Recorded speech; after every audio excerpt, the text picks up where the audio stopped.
Bienvenidos a Vademecum Psicológico, píldoras que todo psicólogo debe escuchar. Si tienes dudas sobre términos psicológicos, quédate y escúchanos.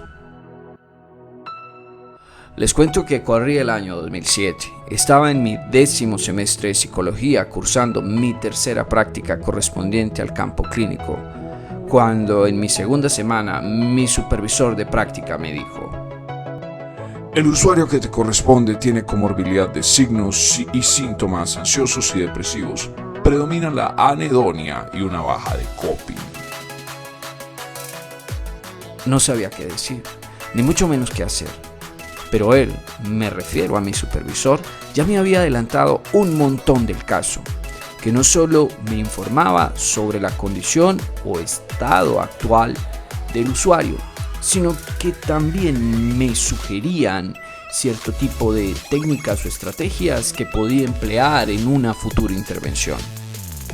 Y la clave estaba en los significados, en algunos de esos términos que suenan como palabras raras. Sí, en esas palabras como comorbilidad, signos, anedonia y coping. Así que vamos a conocer qué hay detrás de estos términos y como cierre vamos a descifrar aquello que mi supervisor quiso decirme.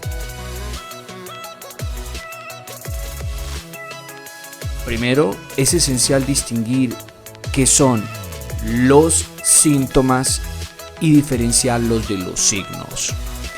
Por síntomas nos referimos a aquella experiencia o sensación subjetiva propia del consultante o paciente que está representada en su reporte, en sus palabras que puede expresar como motivo de consulta, aquello que lo llevó al consultorio.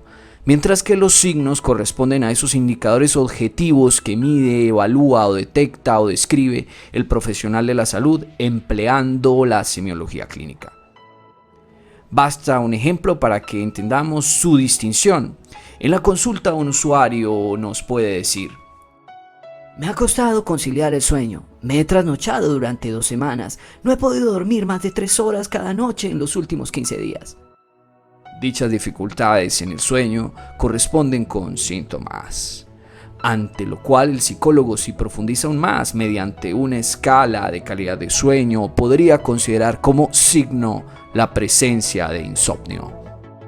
En pocas palabras, el síntoma es el trasnocho que reporta el consultante y el signo es el insomnio que identifica el profesional de la salud.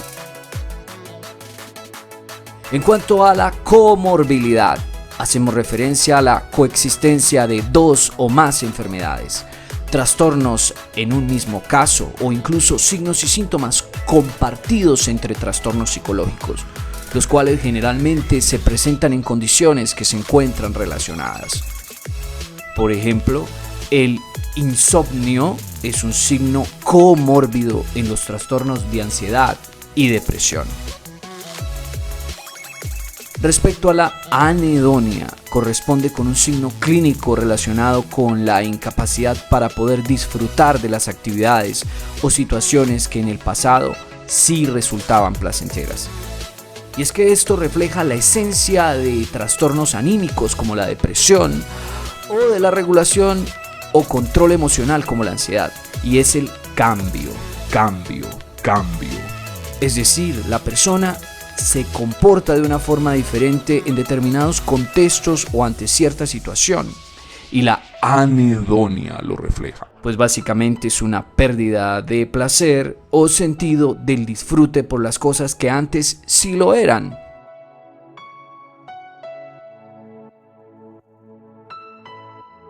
Finalmente, el coping se refiere a las estrategias de afrontamiento que corresponden con los esfuerzos cognitivos, conductuales o emocionales para hacer frente a las demandas internas o situaciones ambientales que pueden representar desafíos, conflictos o estrés, y que exceden los recursos de la persona.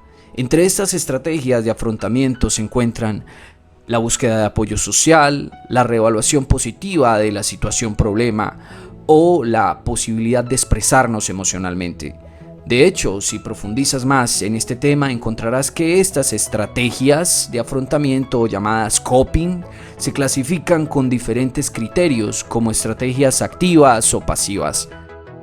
Ahora bien, si volvemos a ese momento de inicio de mi práctica clínica en la que mi supervisor me dijo: el usuario que te corresponde tiene comorbilidad de signos y síntomas ansiosos y depresivos. Predomina la anedonia y una baja de coping.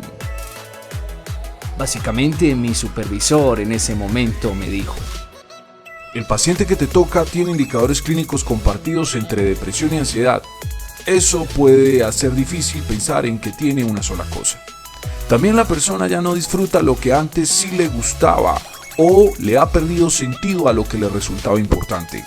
Y además no está afrontando y por el contrario está evitando los desafíos del día a día, lo que puede explicar que sienta que cada vez más tiene problemas y que su vida es un fracaso.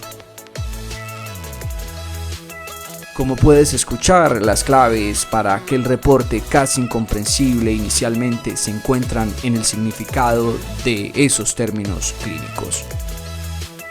Esto ha sido Vademecum Psicológico, píldoras que todo psicólogo debe escuchar. Suscríbete y comenta cuál tema psicológico te gustaría que abordáramos. Y hasta la próxima.